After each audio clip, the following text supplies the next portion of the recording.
एक जगन्नाथपुरी में एक भक्त हुए, उनका नाम था माधव दास। क्या नाम था? माधव दास जी से जगन्नाथ जी इतने प्रसन्न रहते थे कि जब श्री माधव दास जी जगन्नाथ मंदिर में दर्शन करने के लिए जाते थे तो ब्रह्म वेदी पर बैठे श्री जगन्नाथ जी ऐसे झूमते थे माधव दास जी को देख करके, और सारे भक्तजन माधव दास जी की जय जयकार करते, जय हो माधव दास की जय हो। देखो इनको देख के जगन्नाथ जी प्रसन्न हो जाते।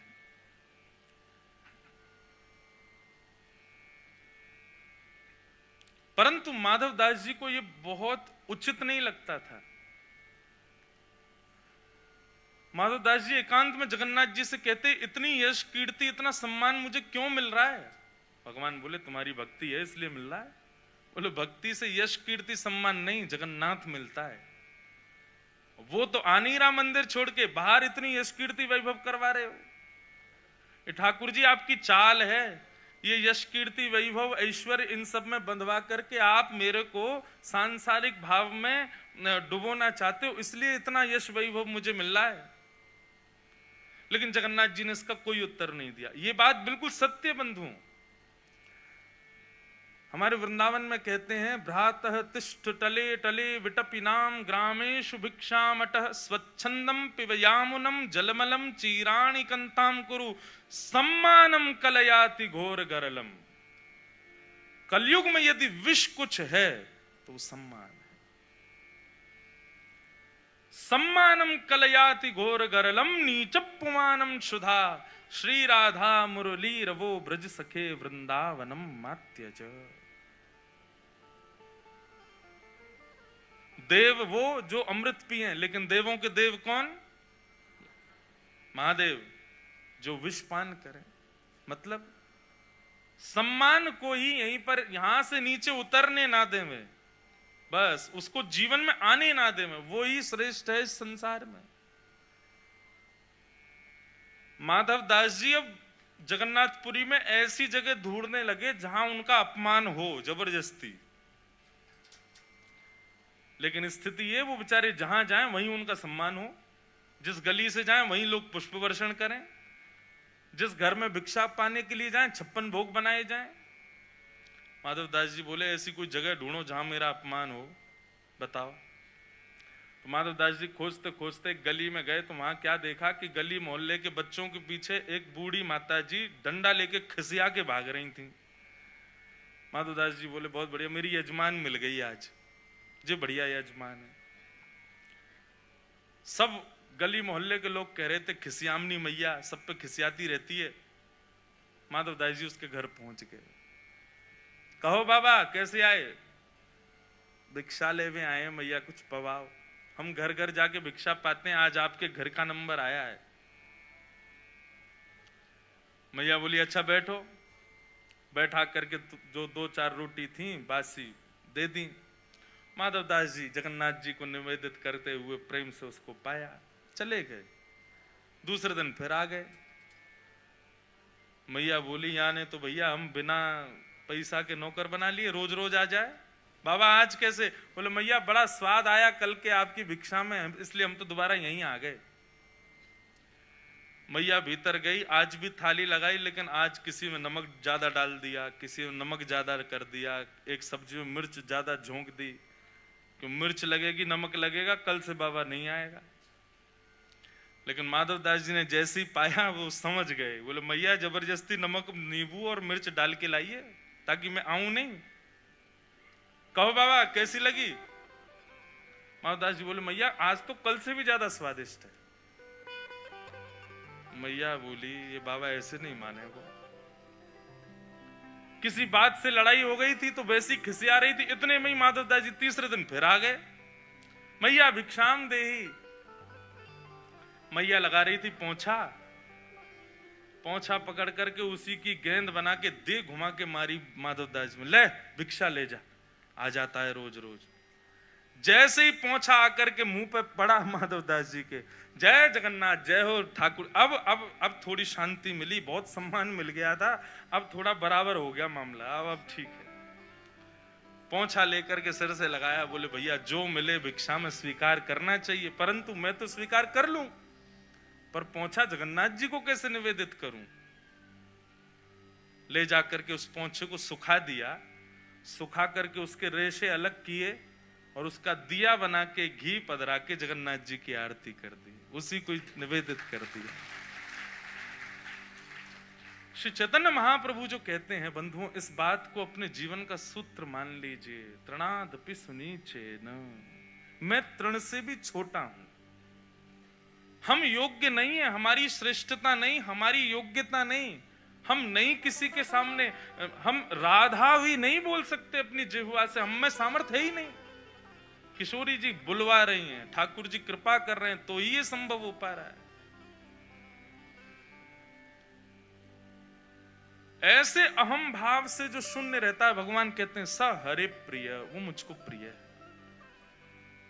सब कुछ करने के बाद भी सदा तृण के समान स्वयं को समझे, वो मुझे प्रिय है। और यहां पे कहते हैं वर्णाश्रम जाति भी।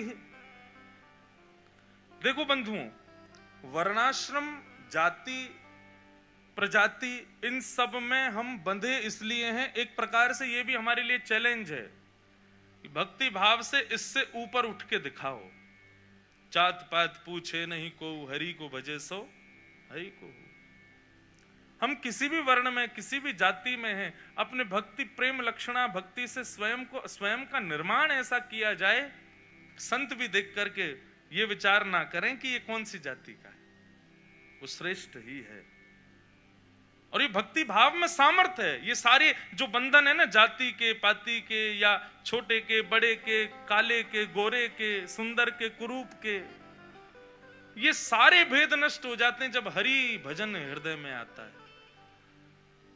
हरि सत्संग करने वाला, हरि स्मरण करने वाला काला है, ये कोई विचार नहीं करता। हरि सत्संग करने वाला छोटा है, ये कोई विचार नहीं करता। किस जाति का है, ये कोई विचार नहीं करता। क्यों? क्योंकि हरि सत्संग भजन स्मरण प्रेम लक्षणा भक्ति में सामर्थ्य है उस बंधन से मुक्त करने की। रैदास जी के ठाकुर जी, ब्राह्मणों ने एक दिन राजा को जाकर के शिकायत कर दी, बोले रैदास को अधिकार नहीं है ठाकुर जी की सेवा का, ये छोटी जाति का व्यक्ति है, ठाकुर जी की सेवा तो हम ब्राह्मण ही कर सकते हैं। राजा ने सभा बैठाई और पंचों को बैठा करके कहा क्या करना चाहिए। बोले ब्राह्मणों की बात भी ठीक है। राजा ने कहा देखो भैया, हम ऐसे नहीं करेंगे, एक एक एक प्रैक्टिकल करते हैं। उसमें जो पास ठाकुर जी, उसके एक सिंहासन पर बीच में ठाकुर जी बैठा दी, एक तरफ सारे ब्राह्मण, एक तरफ अकेले रैदास। बोले कहो अब अपने भाव से ठाकुर जी को प्रसन्न करके दिखाओ, जिससे रीच करके ठाकुर जी उसकी तरफ मुख मोड़ लें, समझो उसी के हैं ठाकुर जी। पहले ब्राह्मणों ने षोडशोपचार किए, राजोपचार किए, पंचोपचार किए, हर प्रकार से ठाकुर जी को रिझाया, लेकिन ठाकुर जी नहीं मुड़े। सुबह से शाम हो गई, रैदास जी की बारी आई और रैदास जी ने बस एक पद गाया,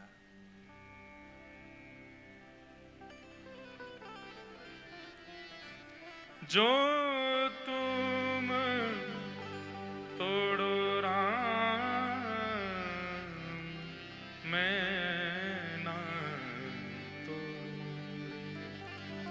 तो सो प्रीत तोड़ राम कौन संग जोड़ू रे, जो तुम तोड़ो राम मैं ना तोड़ू। रैदास जी ने इस पद को गाया और कहा नाथ मेरे जैसे हजारों आपके लिए हैं, पर मेरे तो केवल आप। सब ही पहर एक ही आशा, मन क्रम वचन कहे रैदासा।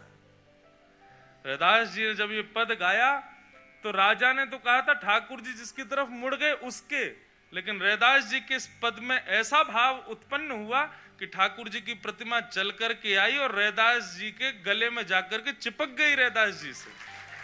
और राजा ने जब ये दृश्य देखा जात पात पूछे नहीं को, हरि को भजे सो हरि को। हम जिस भी बंधन में, जिस भी दायरे में हैं, वो तब तक हैं जब तक प्रेम लक्षणा भक्ति हमारे भीतर नहीं है। जिस दिन आ जाएगी सब बंधनों से मुक्त हो जाएंगे, फिर कोई बंधन नहीं रहेगा। ऐसे हरिप्रिय जिसको कोई अहंकार नहीं, कोई किसी भी प्रकार का अभिमान नहीं, जाति का, श्रेष्ठ कुल का कोई अहम नहीं। मीराबाई संतों के पास जाती और संतों से जाके पूछती, आप पीले वस्त्र क्यों पहनते हो? बोले पीले वस्त्र पहनने से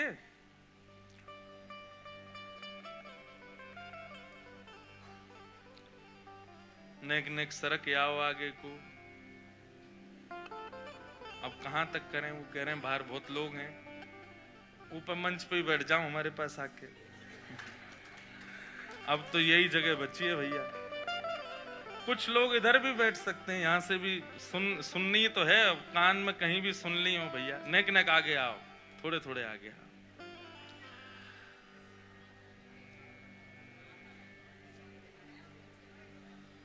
जय हो। हिसार की भक्ति को प्रणाम है भैया।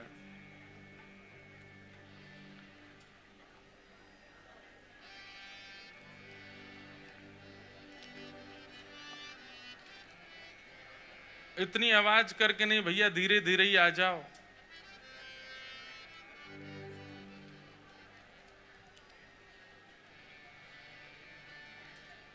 बोलो बाल कृष्ण लाल की जय, श्री राधा रमण लाल की जय।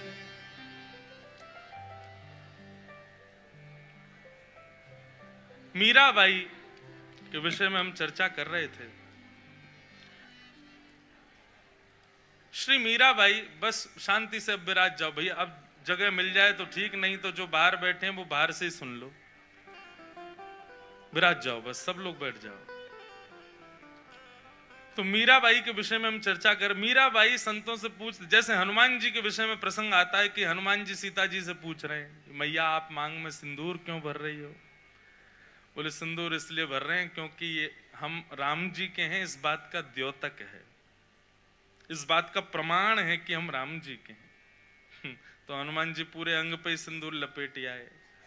केवल मांग में भरवे से क्यों पता चले, हमारे तो रोम रोम से हम राम जी के हैं, तो संपूर्ण अंग पर लगाया है।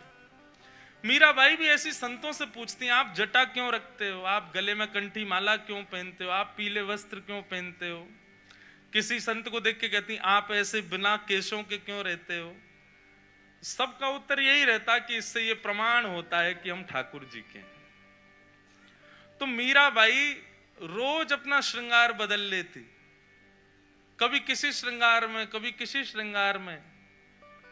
थी तो थी राजघराने की, राजकीय वस्त्र थे उनको पहनने के लिए, लेकिन नहीं, वो वस्त्र नहीं धारण करना जिससे समाज रीझे, जिससे हमारे श्याम सुंदर रीझे, राधा रमन लाल रीझे। अब यहाँ कई वैष्णवों को मैं देख रहा हूं, क्या उर्दपुंड लगा के बैठे हैं। गौड़िया वैष्णव संप्रदाय के, कई लोग हरिवंश संप्रदाय के, हम रामानुज संप्रदाय के, हमारे भैया हरिदास संप्रदाय के, सब लोग अलग अलग वेश लगा करके यहाँ बैठे हो। काय को? ये अलग अलग रूप, अलग अलग सबकी झांकी जो मुखाकृति है तिलक के द्वारा, ये आपने किसके लिए धारण की? आप ये धारण करके बाहर जाओ, हिसार चले जाओ, सिरसा चले जाओ, हापुड़ चले जाओ, ये बगल में कौन सी जगह है, कहीं भी चले जाओ, वहां के श्रेष्ठ लोग इससे रीझने वाले नहीं है। वो बल्कि पूछेंगे और ये क्या है भैया, ये ऊपर आपने लगा रखा है, ये किसके लिए है? जिन भेषा मारो सावरो रीझे, जिन भेषा मारो सावरो रीझे, जिन भेषा राधा रमण जुरीझे, जिन भेषा राधा रमण जुरीझे, वे तो सोही भेष धरूंगी हो, मैं सोही भेष हाँ मैं तो सो ही भेष धरूंगी हो, मैं सोई भेष धरूंगी हो मैं बैरागन हूँगी, मैं बैरागन हूँगी मैं बैरागन मैं बैरागन गाओ भाव से। ओ जिन भेषा राधा रमण जुरी थे, जिन भेषा राधा रमण जुरी थे, जिन भेषा मारो गिरधर रीझे, जिन भेषा मारो गिरधर रीझे, सो ही भेष धरूंगी हो मैं तो सोई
स्वरूप, स्वभाव, वस्त्र, नियम, ये सब हमने इसलिए नहीं धारण किए ताकि समाज के लोग हमारी प्रशंसा करें, ताकि चार लोग ये कहें भाई देखो भक्त आदमी है, वैष्णव है, उनका बेटा कितना बढ़िया भक्त है, उनकी बेटी।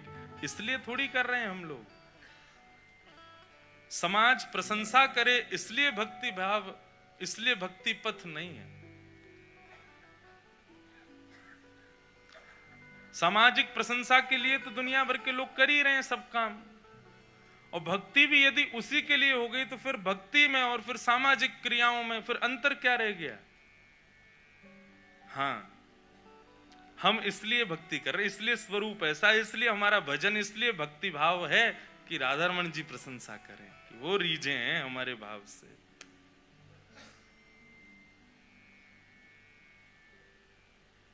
और भले ही रूठें पर ठाकुर जी ना रूठें, कोई रीझे ना रीझे पर श्याम सुंदर जरूर रीझे हमारे भाव से। इसलिए हमारा भजन है, इसलिए ये तिलक है, इसलिए ये स्वरूप है। नहीं तो सब छोड़ छाड़ के जैसे सब रहते हैं वैसे ही रहने लग जाओ। हम में और उनमें अंतर क्या है? बस उनको रिझाने के लिए है ये सब। तो इस प्रकार ये चार प्रकार के भक्त बताए बंधुओं, साधारण, मध्यम, उत्तम और हरिप्रिय। हम कौन से हैं? अधिकतर यहां जितने भी लोग बैठे और मैं भी उसमें इंक्लूडेड हूं, हम लोग मध्यम हैं। साधारण भी नहीं है।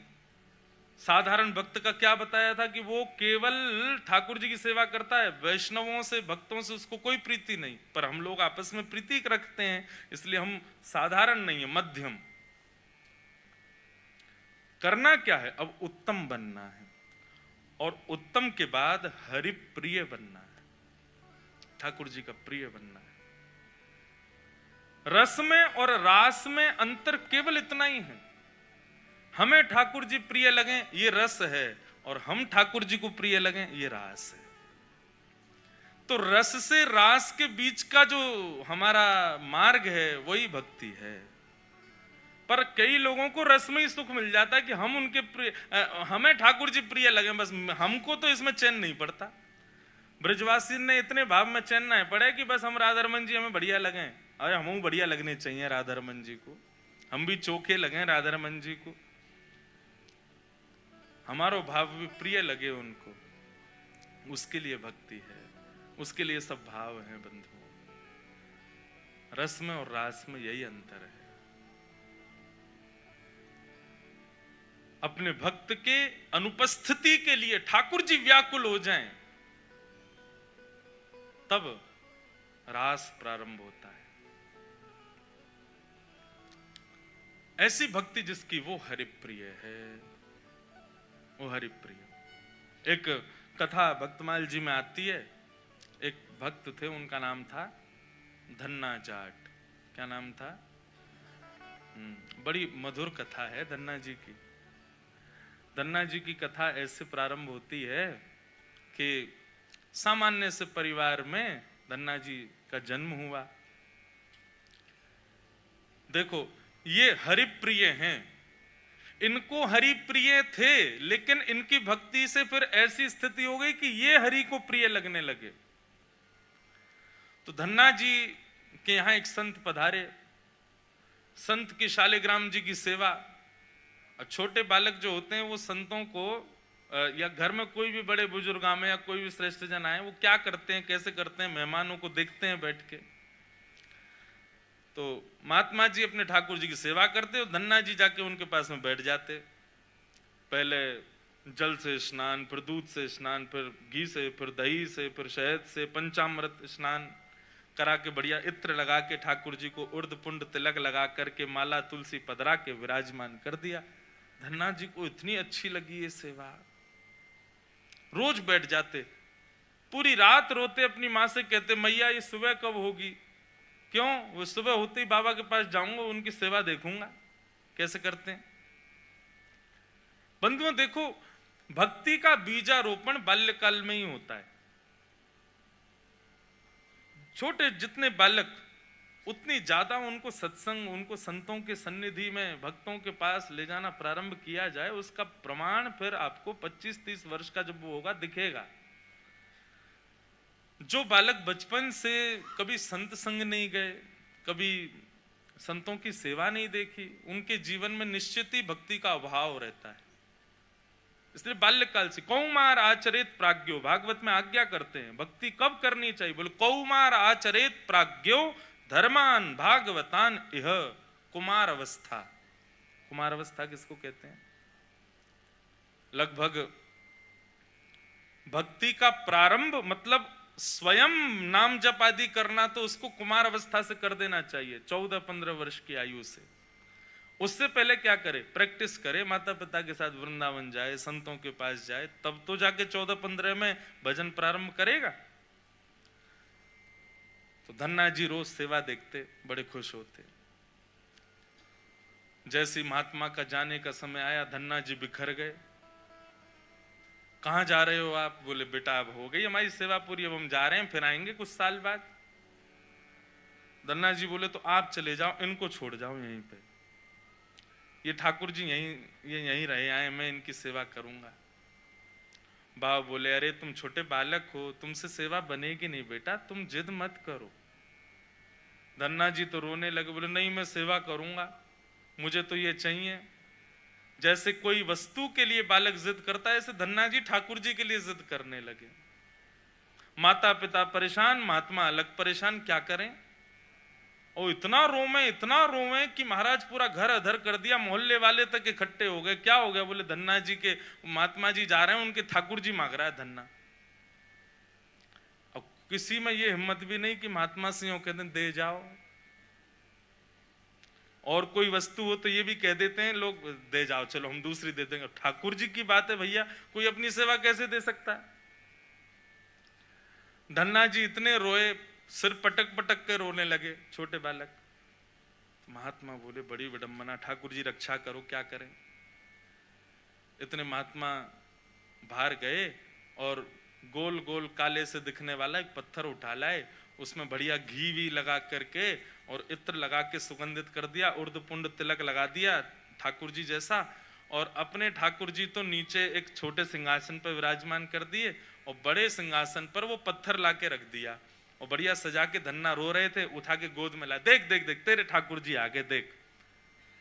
धन्ना जी जैसी मंदिर में, धन्ना जी की दृष्टि तो उन्हीं के ठाकुर जी पे,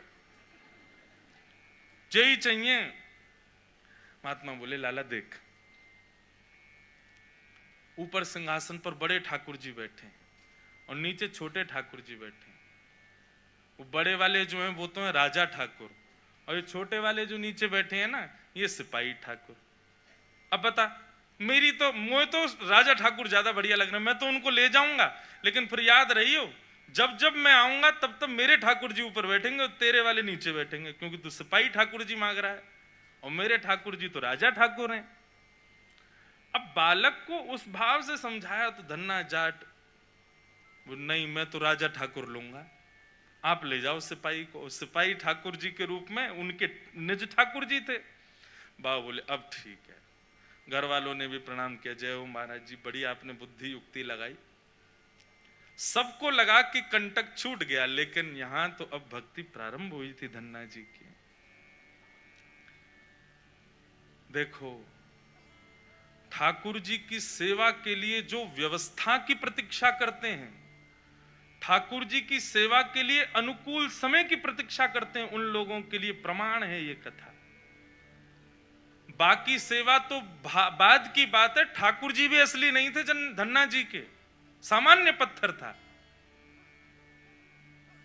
और धन्ना जी उनकी सेवा करते। रात भर मैया से कहते, मैया पूजा की सामग्री मंगाओ ना, मुझे ठाकुर जी की सेवा करनी है। मैया कहती सुबह मंगा दूंगी, सुबह पीछे पड़ जाते, शाम को मंगा दूंगी, शाम को पीछे पड़ जाते, सुबह मंगा दूंगी, रोज टाल देती। एक दिन धन्ना जी अनशन पे बैठ गए, नन्हे से, भोजन नहीं करें, दूध नहीं पीवे, पानी नहीं पीवे। अब तो ये कि रात में सोए भी नहीं, मैया से बस ये कहें पूजा की सामग्री मंगाओ, पूजा की सामग्री मंगाओ। मां ने सहज भाव से कह दिया, तेरे ठाकुर जी और तू इनका सेवक, सामग्री मैं क्यों लाऊं? अपने आप कर व्यवस्था। धन्ना जी निकल पड़े। महाराज पुष्प लियाए तोड़ करके, तुलसी लियाए, बढ़िया सुंदर माला बना ली। नन्हे से बालक ने जैसी उनको जैसे खेल खेल में सेवा करते वैसी सेवा करते थे। ठाकुर जी को तिलक लगाना है, कहां से तिलक लावे, तो बाहर गए, एक ईंट फूटी पड़ी थी लाल लाल, उसी ईंट को लाए, पानी में घोल घोल के घिस घिस के उसी से तिलक बना दिया। ईंट को घिस करके उसका तिलक श्री ठाकुर जी को लगाया। ऐसी सेवा करने लगे, अपने संगी रखें, अपने संगी सुलामें, संगी मतलब खेल खेल की सेवा थी केवल।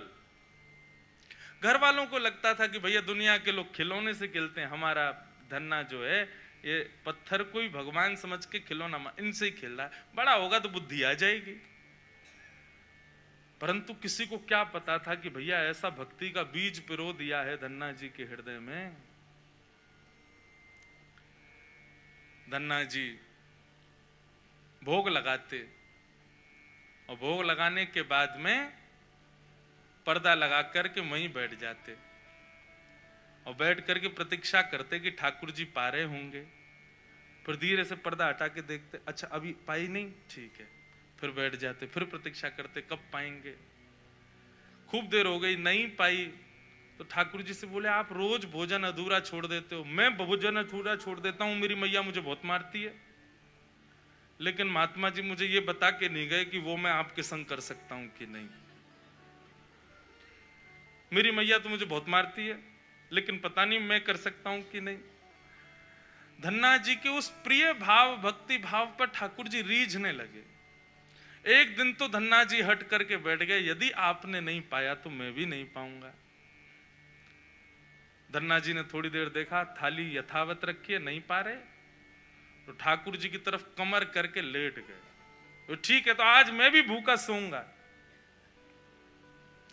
इतने में ही जैसे उंगली को कोई जोर से चाटे तो चट चट आवाज आती है ना, ऐसी चाटने की जोर जोर से आवाज आने लगी। धन्ना जी बोले ये चप चप खा कौन रहा है, और ये ऐसे चटकारे ले ले करके कौन उंगली चाट रहा है। जैसे ही पर्दा हटा करके देखा तो नील माधव भगवान बैठ करके धन्ना जाट की उस थाली में से प्रसाद पा रहे थे। दर्शन किए जब श्याम सुंदर के, मोहित हो गए। ऐसा नील वरण ठाकुर जी का कटाक्ष नेत्र, बढ़िया सुंदर घुंघराले केशों की गूद बना करके उसमें मोर पंख लगा रखा है। जैसे धन्ना जाट छोटे वैसे ठाकुर जी भी छोटे से नन्हे से गोपाल जी आ गए। और जैसे मानो पूरे हाथ में सान लेते हैं ना सब्जी छोटे बालक, ऐसे ठाकुर जी ने माखन मिश्री और सारी सब्जी सान रखी है और खूब प्रेम से चाट चाट करके पा रहे हैं। धन्ना जाट बड़ा प्रसन्न हो गया, बोले आप तो बड़े प्यारे हो, आज आप प्रत्यक्ष मेरे सामने आ गए। ठाकुर जी धीरे धीरे अब धन्ना जाट के सखा बनने लगे। धन्ना थोड़ा बड़ा हुआ, गऊ चराने बछड़ा बछिया चराने जाता तो अपने शालिग्राम, जो शालिग्राम थे ही नहीं, सामान्य पत्थर थे, उनको सजा धजा के बढ़िया अपनी जेब में धर के ले जाता। रास्ता भर उनसे बात करता, नीचे वृक्ष के नीचे बैठ करके ठाकुर जी, अब कोई नहीं है ठाकुर जी प्रकट हो जाओ, तो ठाकुर जी प्रकट हो जाते, धन्ना के साथ प्रेम से पाते। बंधुओं देखो इस कथा से क्या समझ में आ रहा है, धन्ना जी के भीतर ऐसा कौन सा गुण है जिस पर ठाकुर जी रीझ रहे हैं। दीनता। कल हमने एक सूत्र लिया था भक्ति में, अविचार। भगवत भक्ति में विचार नहीं करना है, जो करना है सो करना है। मन में बात आ गई तो बस ठाकुर जी को प्रस्तुत होनी चाहिए, पहला सूत्र। भक्ति का दूसरा सूत्र है दीनता। जितने सीधे, जितने दैन्य, जितनी दीनता में ठाकुर जी की भक्ति में रहोगे, ठाकुर जी उतने प्रसन्न रहेंगे। जितने चतुर बनने का प्रयास करोगे ठाकुर जी के सम्मुख, उतने ही ठाकुर जी दूर भागेंगे। जितना हो सके दीन रहो। ठाकुर जी की भक्ति में किसी भी प्रकार की चतुराई नहीं होनी चाहिए। दीन। धन्ना जी उन्हीं ठाकुर जी को लेकर के चले गए। ठाकुर जी आज बोले, धन्ना तू तो मेरी बड़ी सेवा करे, पर मेरा भी मन करे कि मैं भी तेरी सेवा करूं। सब लोग इधर देखो, कथा सुनो। धन्ना जी बोले, ठाकुर जी ये उचित नहीं है, आप भगवान हो, आप एक ईश्वर तत्व हो, आपकी सेवा हम करें अच्छा लगता है, पर आप हमारी सेवा करो ये कहां की शोभा है। ठाकुर जी बोले, नहीं धन्ना हम तो तुम्हारी सेवा करेंगे, हमें बताओ हम क्या करें। और भैया ये भक्ति, ये भक्त भगवान वाली बात थोड़ी है। यहां तो सखा हैं, आप हमारे सखा हो, हम आपके सखा। सखा तो आपस में मिल बांट के सब काम करें। बता भैया धन्ना हम क्या करें। धन्ना जाट बोले, तो फिर एक काम करो, आप हमारी गैया चराओ। ठाकुर जी बोले, ये तो हमारे जन्म जन्म को काम है, ये तो हम बड़ी निपुणता से करेंगे। और बंधुओं यही होता, धन्ना जाट अपने घर से गैया लेके जाता और वन में जाकर के ठाकुर जी को जैसे ही बाहर पधराता, इतने में वृक्ष के पीछे से ठाकुर जी आ जाते और ठाकुर जी कहते, धन्ना अब तू जाके आराम कर, हम गैया चरा देंगे। और सारी गैया ठाकुर जी चराते। शाम का समय जब होता तब धन्ना जी जाते और जाके ठाकुर जी को दोबारा अपनी जेब में रख के गैया लेके आ जाते। एक दिन वो महात्मा आ गए जो धन्ना जी को वो पत्थर दे के गए थे। जैसे ही घर पे आए तो धन्ना जी लेटे थे। महात्मा आके बोले, और बताओ भाई धन्ना सब ठीक? अरे गुरुजी आए, गुरुजी जय हो, गुरुजी प्रणाम आपके चरणों में। और बताओ वो कहाँ हैं तुम्हारे राजा भगवान? बोले, भगवान तो गैया चरावे गए हैं अभी, ये समय तो गैया चराने का है ना, गैया चरावे जामे वो रोज। महात्मा बोले, देखो कुछ भी बोलता है, ये अभी बालक ही है, छोटा ही है अभी। माता पिता ही बोले, कहाँ बताएं, ऐसी या की सोच है, गैया ने छोड़ आवे, पता ना कहाँ शाम को ले आवे उन्हें। अरे गुरुजी ये लोग मानते नहीं है मेरी बात। भाई सब लोग विराजमान हो जाओ बस, हाँ बैठ जाओ। क्या बता रहा था मैं? हैं? हाँ गैया चरावे जावे। गुरुजी बोले, तो फिर वो शिला कहाँ है जो हमने तुमको दी थी? बोले, उन्हीं की तो कह रहा हूं गुरुजी, वो गैया चराने गए। गुरुजी बोले, ये तो कुछ भी कह रहा है। नहीं नहीं गुरुजी आप विराजो, मैं आपको एक एक बात बताऊं। और उसने सारी बातें बताई, ठाकुर जी कैसे चटकारे लेके भोजन करते हैं, क्या क्या उससे बातें करते हैं, कैसे उसके संग खेलते हैं, कैसे उसकी पिद्दी पे चढ़ जाते हैं, वो ठाकुर जी की पिद्दी पे चढ़ जाता है।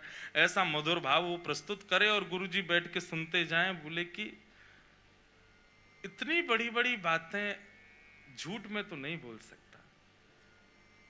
बोले, गुरुजी मुझे पता है, माता पिता की तरह आप भी मुझ पे भरोसा नहीं कर रहे हो, आपको नहीं विश्वास, चलो मैं दिखाऊं आपको। अभी मेरे ठाकुर जी गैया चरा रहे हैं। गुरुजी को लेकर के वन में गया तो वन में गैयाएं चर रही थी। बोले, कहाँ है तेरे ठाकुर जी? अरे देखो वो दोहरी गैया के पीछे पीछे हाँक रहे हैं, वाकू पीछे पीछे चल रहे हैं वाक्य, देखो ठाकुर जी दिख तो रहे। गुरुजी बोले, हमको नहीं दिख रहे। धन्ना जी दौड़ के ठाकुर जी के पास गए, बोले मेरे गुरुजी आए हैं, उनको दिख जाओ। भगवान बोले, उनको नहीं दिखेंगे हम बस तुमको ही दिखेंगे, तुम्हारे सखा हैं, तुमको दिखेंगे, सबको थोड़ी दिखेंगे। अरे भैया ऐसा मत करो। क्यों? बोले, आपको और मोको एक दूसरे से मिलवावे वाले तो गुरुजी हैं। गुरुजी यदि मुझको नहीं देके जाते आपको, तो आप मुझे कैसे मिलते? मेरे गुरुदेव हैं, इन्होंने ही तो मुझको दिया था आपको। ठाकुर जी रीझ गए, पुनः पुनः धन्ना को हृदय से लगाए, इसकी भक्ति ऐसा भाव। इतने में ही नील माधव नीलमणि ठाकुर जी प्रकट हो गए। और जैसे ही प्रकट हुए, दूर खड़े गुरुदेव के एक एक रोम बिलखने लगा, रोने लगे। और धन्ना के चरणों में प्रणाम किया। बोले, हम सच्चे शालिग्राम से प्रकट नहीं कर पाए, तूने सामान्य पत्थर से प्रकट कर दिया ठाकुर जी को। हम अष्टयाम सेवा से प्रकट नहीं कर पाए और तूने सामान्य पत्थर घिस घिस के तिलक लगा के प्रकट कर दिया ठाकुर जी को। हम 56 भोग पधरा करके ठाकुर जी को प्रकट नहीं कर पाए, तू बेसर की रोटी खवा के ठाकुर जी को चटकारे दिलवाता है। हम यहाँ ठाकुर जी से प्रार्थना करते हैं, कभी त्रिभंग लली से सीधे लली भी बन जाओ, ने पूरे दिन यूं ही खड़े रहो, दर्द है जाता होगा, हाथ में ने हाथ सीधे कर लो। तू ठाकुर जी से गैया चरवा रहा है अपनी। धन्य है धन्ना तेरी भक्ति को। बंधुओं, ठाकुर जी को ऐसे प्रिय भाव अच्छे लगते हैं। आप नियम कितने करते हो, आप साधना कितनी करते हो, आप जप कितने करते हो, आप व्रत कितने करते हो, ये विशेष बात नहीं है, पर 10 मिनट भी ठाकुर जी के सन्मुख बैठते हो, किस भाव से बैठते हो, वो भाव प्रिय है। ठाकुर जी भाव का सेवन करते हैं। इतनी कथाएं सुनने के बाद भी, वृंदावन जाने के बाद भी, ऐसे संकीर्तन करने के बाद भी, तिलक लगाने के बाद भी यदि भाव प्रकट नहीं हुए तो कैसी भक्ति हमारी। समय व्यर्थ मत करो फिर भक्ति के पथ पर आके। अनुभूति हो, ठाकुर जी के ऐसे भाव प्रकट हों, तब हमारी भक्ति श्रेष्ठ है, तब हमारा तिलक लगाना श्रेष्ठ, हमारा एकादशी व्रत रखना श्रेष्ठ, हमारा गुरु मंत्र का जाप करना श्रेष्ठ। केवल नियम तक सीमित मत रहिए कि बस हमको नियम पूर्ण करना है, अपना हो गया काम, बस माला जपी छोड़े चल दिए काम को। नहीं, एक बात कहें, भक्ति में थोड़े हठीले बनो, ठाकुर जी से थोड़े थोड़े हट करो। नाथ, इतनी आयु होती जा रही है, हम बड़े होते जा रहे हैं, कब मिलोगे आप? बस 24 घंटे यूं ही बैठे रहोगे? हमको इससे सुख नहीं है। हमारे लिए तो आपको कुछ लीला तो करनी पड़ेगी, कभी कभी करो हट। सब भक्तों ने हट किया। आजकल लोग भक्त हट ही कहां करते हैं ठाकुर जी से। हाँ, हट करते हैं, किस बात का हट कर रहे हैं? काय को व्रत कर रहे हैं, हाथ में कपूर लेके बैठे हैं, हमारे पति के काम नहीं चल रहे, उसका हट कर रहे हैं, बच्चे हमारी सुनते नहीं, उसका हट कर रहे हैं, घर में विपत्तियां आ गई, इसका हट कर रहे हैं। कभी श्याम सुंदर हमसे रीझ हैं, इस बात का हट नहीं करते। हमें उनका प्रिय बनना है, वो तो सबके प्रिय हैं ही। वो तो राक्षस भी जब उनको देखते हैं तो उनको भी प्रिय लगने लगते हैं, पर हम उनके प्रिय बने।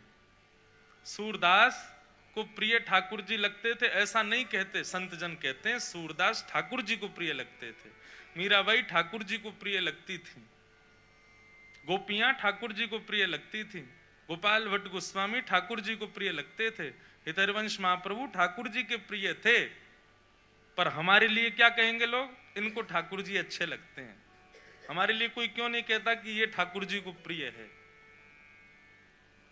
हमारे भजन की उपलब्धि इसी में कि हम ठाकुर जी के प्रिय बने। धन्ना के भक्ति भाव को संत ने प्रणाम किया, बोले कि हम तो भैया सच्चे शालिग्राम में से ना प्रकट कर पाए, तेने पत्थर में से प्रकट कर दिए।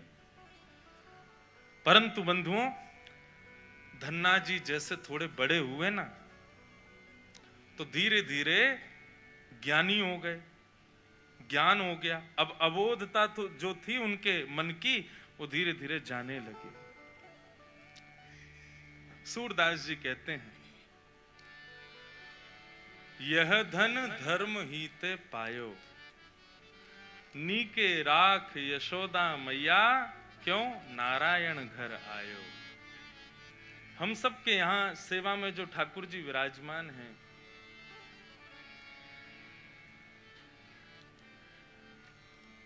हमारे ऊपर कृपा करके ठाकुर जी पधारे हैं, और हम सब यशोदा हैं। बंधु देखो, श्रृंगार करो उस समय भाव क्या रखना है कि हम यशोदा, और जब भोग लगाओ तब भाव क्या रखना, हम सहचरी सखी हैं ठाकुर जी। शयन कराओ तब ये भाव कि किशोरी जी हमारे हस्त कमल में आके लाल जी को शयन कराओ। भाव युक्त हो कि आप ये सोच के सेवा करें, हम इंद्रेश हैं, हम कृष्णदास भैया हैं, हम आदि आदि जो भी अपने नाम से यदि सेवा में जाएंगे ना, ठाकुर जी सेवा स्वीकार नहीं करेंगे। हम इतने योग्य ही नहीं कि हम उनकी सेवा कर सकें। इसलिए प्रातः काल जब ठाकुर जी को उठाएं, ठाकुर जी श्रृंगार करें, उस समय भाव कि हम यशोदा मैया, और यशोदा के भाव से लाला को अपनी गोद में विराजमान करो, मेरो ही लाला है, मुँह को ही तैयार करनो है, उसी भाव से। भोग लगाओ तब सहचरी भाव सखी भाव, ये लाल जी तेरे पैया लागू भोजन करो, प्रेम से इसी भाव से कंवल ठाकुर जी को पधराओ। और रात्रि जब शयन कराओ तो हम श्री जी तो बन ना सकें, लेकिन हमारे हस्त कमल में श्री जी के समान कोमलता आ जाए। हे श्री जी, लाल जी को आप शयन कराओ, उसी भाव से इत्र की सेवा, उसी भाव से सेज तैयार, और उसी भाव से ठाकुर जी को शयन। फिर देखना आपको अनुभव होगा कि लाल जी अब सेवा स्वीकार कर रहे हैं। धन्ना जी जब बड़े हो गए ना तो थोड़े से ज्ञानी हो गए। अब उनका सीधापन, जो अबोधता थी उनके भीतर, वो धीरे धीरे कम होने लगी। अब उनको पता लगने लगा कि भैया मैं ठाकुर जी को ऐसे जेब में नहीं रख सकता, मैं ठाकुर जी को ऐसे कहीं भी नहीं बैठा सकता, मैं ठाकुर जी को ऐसे ही कहीं भी लेके नहीं जा सकता, ठाकुर जी की थाली में बैठ के नहीं पा सकता। तो धीरे धीरे उन्होंने जैसे जैसे उनको पता लगता गया तो धीरे धीरे उन्होंने सेवा का प्रणाली जो बचपन से चली है वो बदल दी। अब वो इस भाव से सेवा करने लगे कि ये भगवान है। और इसका परिणाम क्या हुआ बंधुओं, कि जो ठाकुर जी लीला करते थे वो धीरे धीरे लीला समाप्त होने लगी। अब ठाकुर जी प्रकट नहीं होते, अब ठाकुर जी धन्ना के साथ घूमने नहीं जाते, गैया नहीं चराते। देखो, लाला को जब भगवान मान लिया तो फिर ठाकुर जी भी भगवान ही बन गए। मैं अपनी कथाओं में कहा करता हूं, भगवान शब्द में एक दूरी रहती है ठाकुर जी से, इसलिए कोई संबंध हो ठाकुर जी से, कोई भी एक संबंध स्थापित करो। भगवान मान लेते हैं तो एक तो भय आता है कि ये भगवान है, दूसरा एक दूरी बन जाती है ठाकुर जी से। अयोध्या में एक वशिष्ठ गोत्रीय ब्राह्मण, उन्होंने कथा में सुना कि राम जी के गुरु जी का गोत्र वशिष्ठ था, नाम वशिष्ठ था, उसी गोत्र में हमारा जन्म हुआ है। तो मंदिर में जाते और जाकर के राम जी को देख के सब प्रणाम करते, वो आशीर्वाद, खुश रहो राघव, सदा प्रसन्न रहो, मेरे चेला राम तुम चिर जियो। मंदिर के सब लोग देख के कहते कि तो पागल आदमी, देखो ठाकुर जी को प्रणाम नहीं करता है, आशीर्वाद देता, खुश रहो। सबने खूब समझाने का प्रयास किया, परंतु ठाकुर जी के प्रति उनका जो भाव था वो तो था ही।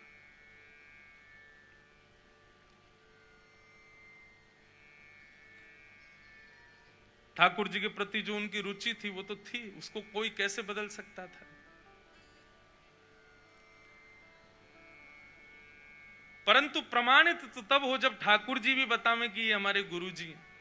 तो कनक भवन बिहारी जो हैं वो पालकी पे बैठ के नगर भ्रमण को जाते, जैसे ही उन गुरु जी का घर आया, पालकी निकली, राम जी ने अपना मुकुट घेर दिया, पुजारी जी ने ऐसे पर्दा लगाया, पर्दा लगा करके राम जी का मुकुट धराया। शायद हमारे लाल जी ने भी मुकुट घेरा अभी अभी है।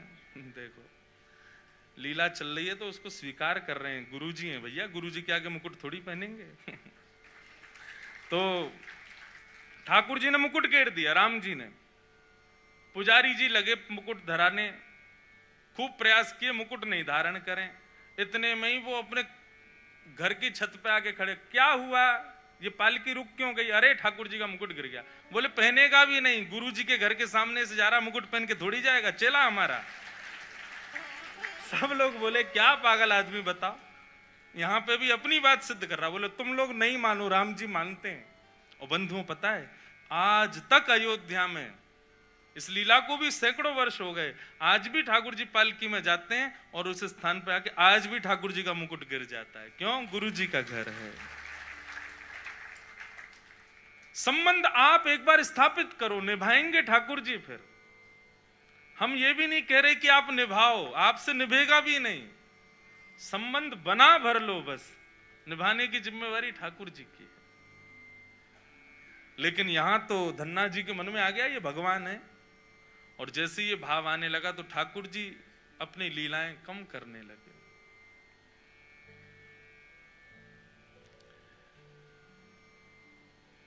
एक दिन व्याकुल हो गए धन्ना जी और अपने ठाकुर जी के आगे रुदन करने लगे। बोले नाथ कृपा करो, आप क्यों लीला नहीं करते, क्यों ऐसे भाव? तब तब भगवान ने उनके स्वप्न में प्रकट होकर के आज्ञा की, धन्ना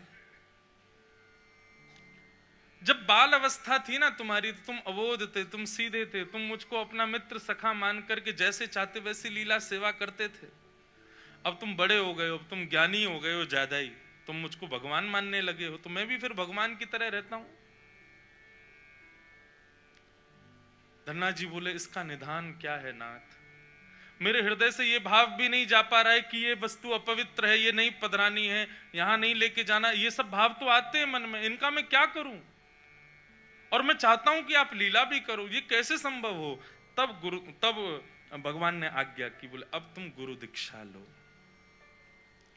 क्योंकि अब तुम बड़े हो गए हो, ज्ञान रखने की तुम में सामर्थ्य है। अब गुरु आश्रित हो जाओ और सत्संगों में जाकर के गुरुजनों के प्रवचन सुनो, उनकी दिशा ग्रहण करो, और दिशा ग्रहण करके फिर दीक्षा ग्रहण करो। बंधुओं, हम गुरुदेव के सन्निधि में क्यों जाते हैं? ताकि हर स्थिति में वो हमको समझाएं कि हमें क्या करना, और फिर उन्होंने जो कहा उस पर कोई विचार नहीं। धन्ना जी को स्वयं ठाकुर जी ने आज्ञा की कि जाओ गुरु दीक्षा लो, लेकिन दीक्षा से पहले जरूरी है दिशा। लोग दीक्षा लेते हैं, दिशा नहीं लेते। गुरु जी कह के हार गए, इतनी नाम करो, इतना माला करो, ऐसे नियम करो, कुछ नहीं करते, बस दीक्षा ले ली, उससे काम नहीं बनेगा ना। पहले दिशा ग्रहण करो गुरुदेव की।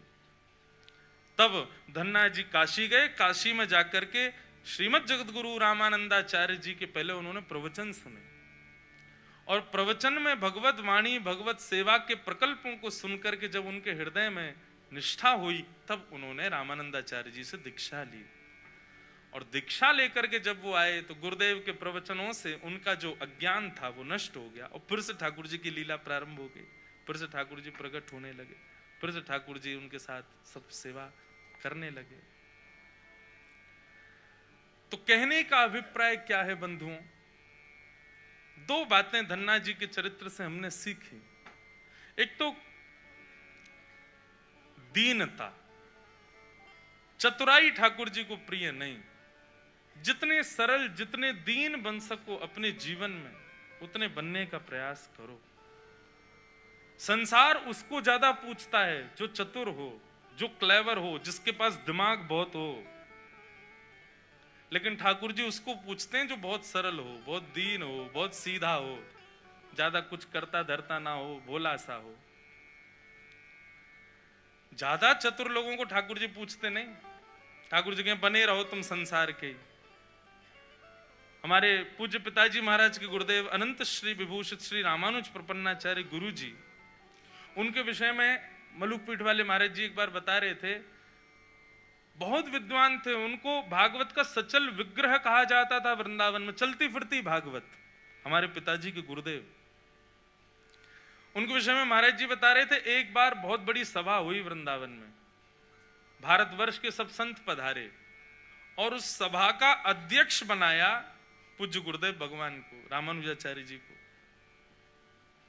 अध्यक्ष मतलब मंच पर जितने भी संत आएंगे सबका स्वागत सत्कार, और सबके उद्बोधन के बाद अंतिम उद्बोधन उनका होगा, और वो जो कहेंगे उसी निर्णय पर सभा पहुंचेगी। ये अध्यक्ष का दायित्व, सबसे बड़ा दायित्व। पर हमारे गुरु जी कैसे बेचारे सीधी सरल सी धोती पहनते, सामान्य से वस्त्र धारण करते, दीनहीन से रहते, हाथों से तिलक लगा लेते, बिल्कुल सरल स्वभाव उनका। सामान्य सी पादुका पहन करके आ गए सभा में। वहां सभा में भारतवर्ष के सब संत आए थे, हजारों की तादाद में भीड़ बैठी थी। आने में बेचारे थोड़े से लेट हो गए, विलंब हो गया। तो जैसे ही मंडप में प्रवेश करने लगे तो उनका नाम उच्चारण मंच से हो रहा था। परम पूजनीय प्रातः स्मरणीय श्री रामानुजाचार्य जी महाराज, जो आज की सभा के अध्यक्ष हैं, वो मंच पे आ जाएं। गुरु जी बेचारे हमारे आने का प्रयास तो कर रहे, दो चार महात्माओं ने डांट फटकार के उनको बैठा दिया, यहीं बैठो, कहाँ जा रहे हो, आगे भगे जा रहे हो, भीड़ इतनी हो रही है। तो हमारे गुरु जी वो बेचारे पीछे चप्पलन में ही बैठ गए। सभा के अध्यक्ष वहीं बैठ गए, वहीं बैठे बैठे पूरी सभा सुनते रहे। सब लोग बार बार घूम घूम के जाएं, बोले कि रामानुजाचार्य जी नहीं आए अभी तक, अध्यक्ष नहीं आए, समय निकला जा रहा है। दो चार लोग हमारे घर पहुंचे, बोले गुरुजी कहाँ है? बोले गुरुजी तो सभा में गए। बोले सभा में तो आए नहीं है। लौट करके आए, बोले सभा में ही बैठे हैं। हजारों लोगों में देखा तो पीछे जहां जूते चप्पल उतरे हुए तो मां गुरुजी बैठे चुपचाप दीनहीन सभा में। जब जाकर के मंच में बताया, बोले रामानुजाचार्य जी तो पीछे बैठे। सारे संत आए, सबने उनको नतमस्तक प्रणाम किया। बोले आपकी ये दीनता, ये सरलता, ये धन्य भाव, इतने विद्वान, इतने श्रेष्ठ होकर के भी आप में ऐसी सरलता। बंधुओं एक बात कहें, योग्यता आ जाए जीवन में और भक्ति ना आवे तो योग्यता का प्रदर्शन होता है, पर योग्यता आने पर भक्ति आ जाए तो उस योग्यता को व्यक्ति छुपाता है। विद्वान होकर के भी ऐसा प्रिटेंड करेगा कि वो कुछ नहीं जानता है। सर्वगुण संपन्न होकर के भी वो ऐसा दिखाएगा कि वो बिल्कुल, इसका एक सूत्र हमारे यहाँ के, जो अपनों सुख चाहे हो तो मूर्ख बन के रहो। अगर अपना सुख चाहते हो तो भैया ज्यादा विद्वान श्रेष्ठ बन के मत रहो। जो अपनों सुख चाहे हो तो मूर्ख बन के रहो। मूर्ख बन के रहो का मतलब मैं श्रेष्ठ हूं। माता पिता ने की चाय बना दो, अब बच्चों में लगी होड़ मैं बनाऊंगा। बच्चे ने बढ़िया बना दी तो बेचारे को रोज ही, बेटा तू ही बना, तू ही बढ़िया बनाता है, रोज की लग गई ड्यूटी। ऐसे ही संसार में भाई हर काम के लिए अपने हाथ ऊपर करोगे ना तो फिर सारे दायित्व तुम पे ही आ जाएंगे, भक्ति कब आएगी? इसका मतलब ये नहीं है कि जबरदस्ती आज ही सब जाके उल्टे सीधे काम करो। बोले महाराज जी कह रहे मूर्ख बन के रहना है, नहीं। कहने का अभिप्राय अपने भाव, अपनी योग्यता, अपने स्वभाव, अपने जितनी भी श्रेष्ठताएं उनको छुपाने का प्रयास करो। भक्ति छुपाने का विषय है, प्रदर्शन का नहीं। प्रदर्शन मत करो, उसको दिखाना नहीं है, किसी को बताना नहीं है हम कितने श्रेष्ठ, हमारी भक्ति कितनी श्रेष्ठ, लाल जी से हमारी प्रीति कितनी श्रेष्ठ। ज्ञानी लुटे जिन्होंने भी बताया, गुमानी यहां पल में लुट जाए लाखों का डेरा, पग बढ़ा हो ना जाए अंधेरा। प्रेम नगर की डगर है कठिन रे, बटो ही न करना बसेरा, पग बढ़ा हो न जाए। बड़े बड़े ज्ञानी लुट गए भैया, जिन्होंने भी प्रदर्शन किया भक्ति का। अपनी भक्ति को छुपाओ, अपनी योग्यताओं को छुपाओ, अपने श्रेष्ठ भावों को जितना हो सके गोपनीय रखो। क्यों गुरुदेव के मंत्रों को गोपनीय भाव से कहा जाता है? इसीलिए क्योंकि वो रत्न है, उसको प्रदर्शन नहीं करना है, उसके पीछे कोई और बात नहीं है। गुरु मंत्र को सबके सामने नहीं बोलना, या जो हमारे गुरु भाई नहीं है उनके सामने नहीं कहना, या गुरुजी भी देते हैं तो मुंह ढक करके छुप करके कान में। क्यों? उसका तात्पर्य ये भैया ये गोपनीय वस्तु है, इसको गोपनीय ही रहने देना, क्योंकि भजन गोपनीय होता है, भजन प्रदर्शन में नहीं आता है, प्रदर्शन का विषय है ही नहीं। और जहां प्रदर्शन आ गया वहां ठाकुर जी का दर्शन नहीं होगा। ठाकुर जी का दर्शन करना है, प्रदर्शन से बचो जितना हो सके। आजकल वृंदावन में क्या है, प्रदर्शन ज्यादा हो गया, लोग तो खूब जा रहे हैं लेकिन प्रदर्शन की इच्छा से जा रहे हैं, इसीलिए राधा रमन राधा वल्लभ बिहारी जी के दर्शन नहीं कर पाते। प्रदर्शन से बचो, भक्ति आएगी तो प्रदर्शन जाएगा, भक्ति के बिना योग्यताएं आएंगी तो प्रदर्शन आएगा। छुपाओ। तो इस प्रकार धन्ना जी के विषय में कथा सुनाई, और भी आगे बहुत बड़ा चरित्र है श्री धन्ना जी का।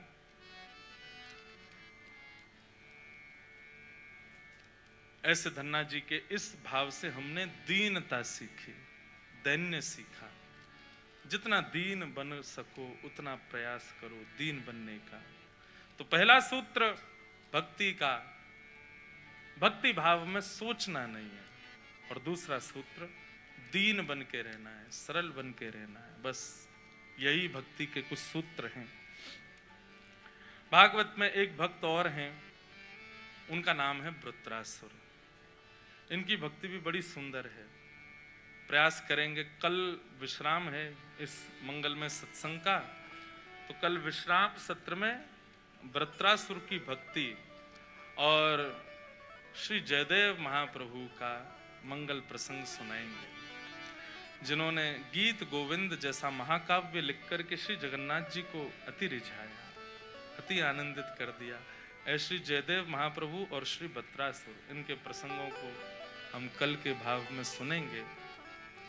बंधुओं, आज श्री गिरधरलाल जी विराज रहे हैं और बड़ी अनुग्रह करके हमारे सामने आज श्री कृष्णदास भैया जी भी पधारे हैं। तो बहुत दिनों बाद आपसे मिलना हुआ है। लाल जी का तो प्रथम मिलन है, तो भाव है कि आज के मंगल में उत्सव के विश्राम में हमारे दिव्यदास भैया एक पद से ठाकुर जी को रिझामें और हमारे कृष्णदास भैया भी ठाकुर जी को अपने मधुर भाव से रिझामें।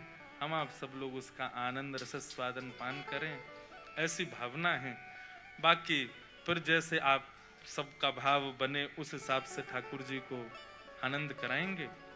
तो बिनु पद कंज छटा दृग देखे, बिनु पद कंज छटा दृग देखे, को सुहावे नाही।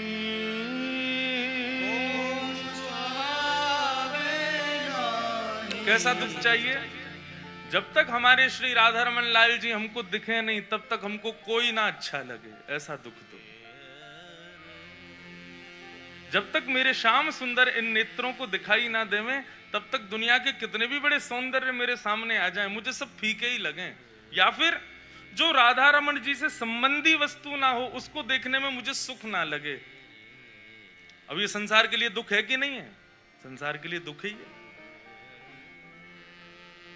संसार के लोगों को तो सौंदर्य देखने से अभिप्राय है, पर वैष्णव का स्वभाव क्या है? श्री राधा रमन, श्री राधा वल्लभ कुंज बिहारी संबंधी वस्तु है तो ही देखेंगे। आपको बताएं,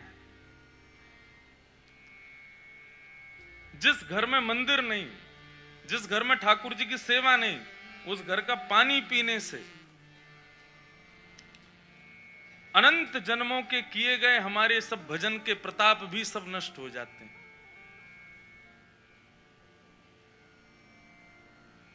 श्री हनुमान जी महाराज लंका गए, लंका को देख करके रीझ तो गए, बोले बड़ी सुंदर है, लेकिन राम युक्त नहीं है, इसलिए इसका कोई अभिप्राय नहीं। जला दी, नष्ट कर दिया, क्योंकि राम संयुक्त नहीं है। भूख लगी थी, प्यास लगी थी, लेकिन कुछ पाया नहीं। जब जानकी जी के दर्शन हो गए, जानकी जी की आशीष मिल गया, उसके बाद कुछ पाया कि चलो अशोक वाटिका में कुछ पालेंगे। क्यों? क्योंकि किशोरी जी विराजमान है। बाकी लंका का जल भी पीने योग्य नहीं है हमारे। तो वृंदावन में आके क्या मांग रहे हैं? बिन पद कंज छटा दृग देखे, को सुहावे नाही। नाम रटे द्रग डारे आंसू, दिन छिन अति अकुलाए। हे श्यामा जी, हे राधा रमन जी, नाम रटे द्रग डारे आंसू, हमारे नेत्रों से अविरल अश्रुधार गिर रही हो, जिह्वा आपका नाम गुणगान गा रही हो। दिन छिन अति अकुलाही, पूरा दिन पूरा क्षण ऐसे व्यतीत हो जैसे कोई व्याकुल मानव। कौन मांगता है ये सब वृंदावन जाके? कोई नहीं मांगता।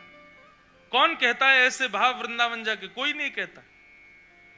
बस वृंदावन जाके ठाकुर जी को निहार के, फोटो खिंचा के वापस आ जाने मात्र से, और तिलक लगवा के राधा राधा छपवा के आ जाने से वृंदावन हो गया, ऐसा नहीं है।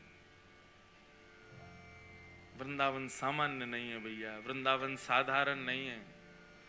वृंदावन आने का मन बन रहा है, वृंदावन जाने का सौभाग्य बन रहा है, ये किशोरी जी की कृपा है। परंतु वहां जाकर के उसका पूर्ण लाभ लेना ये हमारी जिम्मेवारी है। विद्यालय तो माता पिता दाखिला करवा देंगे, फीस भर देंगे, लेकिन वहां जाके विद्या तो हमको ही लेनी पड़ेगी ना। बालक केवल खाना पूर्ति करे, रोज अटेंडेंस बढ़वा के आ जाए, क्या फायदा होगा? हम लोग वही कर रहे हैं, बस वृंदावन जाके अटेंडेंस हाजिरी लगा के वापस आ जा रहे हैं। वृंदावन के रूप को तो पहचान ही नहीं पा रहे, वृंदावन के मूर्त स्वरूप को तो जान ही नहीं पा रहे। बोरी सखी क्या कह रही है? वृंदावन जाने के बाद स्थिति कैसी हो जाएगी? काहू सो मिल वो न सुहावे। यहां पर अनेक तर कृपा पात्र बैठे हैं, परम पूजनीय प्रातः स्मरणीय हमारे ब्रज रसिक श्री चंद्रशेखर बाबा के। उनका स्वरूप, स्वभाव स्वरूप आप भूरी सखी के पद से मिलान कर लेना, ऐसे ही था। काहू सो मिल वो न सुहावे, और बातन सो घबराही। किसी से मिलना अच्छा नहीं लगेगा फिर, और कहीं सामाजिक सांसारिक बातें चल रही होंगी तो वहां पर घबराहट होने लग जाएगी, भैया मेरे सामने ऐसी चर्चाएं मत करो। ठाकुर जी की संबंधी कोई चर्चा हो तो करो, नहीं तो उठ के जाने की इच्छा होने लग जाएगी। ऐसो दुख दीजो ही माही। और क्या होगा? बस्ती छोड़ एकांत बिठावे, जग सब शून्य दिखाही। वृंदावन रस चखने के बाद भीड़ में रहना अच्छा नहीं लगेगा। क्षमा कीजिएगा, वृंदावन रस की अभिलाषा रखने वाले ज्यादा भीड़ की आकांक्षा नहीं करते। ज्यादा भीड़ हो, ज्यादा सामाजिक सांसारिक क्रम हो रहे हों, ऐसे स्थान पर उनको जाना भी नहीं सुहाएगा। हम औरों का क्या प्रमाण दें, अपना ही देते हैं। जब से कथा रस कहने लगे, इस पथ पे चलने लगे, तब से कितनी बार घर के ही कितने शादी विवाह के कार्यक्रम होते हैं, मैं नहीं जाता। क्यों? ऐसा नहीं है, पर पता नहीं क्यों मन ही नहीं होता। ऐसा लगता है बस सांसारिक भाव है, इसमें क्या आडंबर करने जाएं हम। बस्ती छोड़ एकांत बिठावे, जग सब शून्य दिखाही। और भोरी सखी कहती हैं, भोरी ऐसे दुख बिन प्यारी, जीवन व्यर्थ गवाई। ऐसो दुख दीजो ही मां। जिसके जीवन में ऐसे दुख नहीं है, उसने अपना जन्म व्यर्थ कर दिया। सोचो, हम बिल्कुल इसके उल्टे हैं। ऐसे हो जाएं तब समझो वृंदावन ने हमको स्वीकार किया। आप वृंदावन को स्वीकार करो, कोई बड़ी बात नहीं। वृंदावन आपको स्वीकार करे तब मानो, बड़ी बात है। और वृंदावन स्वीकार करेगा तो ऐसे ही हो जाओगे। ऐसो दुख दीजो ही मां। गोपी गीत जब पूर्ण होता है ना, तो वहां पर क्या लिखते हैं वेदव्यास? रुरुदु स्वस्वरम राजन, कृष्ण दर्शन लालसा। गोपियों ने गोपी गीत गाया, और गोपी गीत विश्राम होते ही रुरुदु स्वस्वरम राजन, कृष्ण दर्शन लालसा। कृष्ण दर्शन लालसा में जब गोपियों ने रुदन करना प्रारंभ किया, तब ताशामाविर्भूत सौरी स्मयमाय मुखाम्बुज, पीतांबर धरश रघवी साक्षान मन्मथ मन्मथ। वृंदावन जाकर के और वृंदावन से लौटने में यदि नेत्र सजल नहीं हुए तो आपने तो बिहारी जी को देखा लेकिन बिहारी जी ने आपको नहीं देखा। आपने तो श्री राधारमण जी को निहारा पर राधारमण जी की दृष्टि आप पे नहीं पड़ी, क्योंकि उनकी दृष्टि पड़ी होती तो ऐसा लगता वृंदावन से ज्यों-ज्यों पग बाहर जाते मानो प्राण निकल रहे हो। ऐसी स्थिति होती किसी की वृंदावन जाके? आज इतनी भीड़ जा रही वृंदावन, यदि ऐसी स्थिति होती तो अखबार में ये खबर नहीं होती कि वृंदावन में 2 लाख 10 लाख लोग पहुंचे। वृंदावन में ये खबर होती कि यमुना की तरह एक और नदी बहने लगी, किसकी? आंसुओं की। ऐसे भक्तजन व्याकुल हो गए, नेत्रों से अश्रुधार गिरने लगे। ऐसी स्थिति कहां होती है?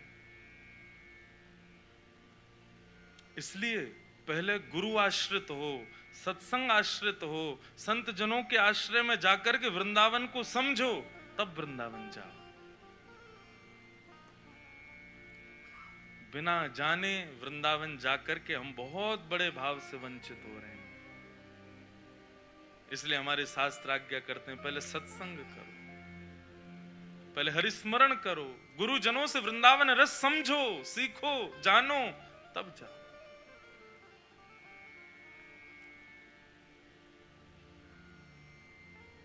है सो दुख दीजो ये मान। बोरी सखी का ये पद याद कर लेना, और अब की बार जब भी आप जाएं, जहां आपकी श्रद्धा, राधा रमण राधा वल्लभ बांके बिहारी, वहां जाके इस पद को गाना, हे ठाकुर जी ऐसी कृपा करो हमारे ऊपर, बस्ती छोड़ एकांत बिठाओ, जग सब शून्य दिखाएं,